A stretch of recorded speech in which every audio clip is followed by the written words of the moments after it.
পরিষ্কার করে দাও, চোখটা পরিষ্কার করে দাও। বাবা দেখতে দিবি এটা। তুমি কি করছো? তুমি গ্রুমিং করছো? ওরে বাবা, পেপারের মধ্যে শুয়ে খুব আরাম,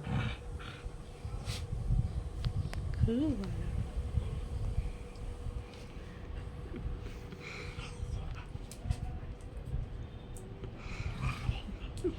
বসো, দেখি একটু বসো, বসো, পরিষ্কার করে দিচ্ছি তো, কি মজা। কানটা বাঁধে দেখি একটু, কানটা বাঁধে। ই বাবা, সেই মজা, সেই সুস্থ লাগে। বসো বসো বসো বসো।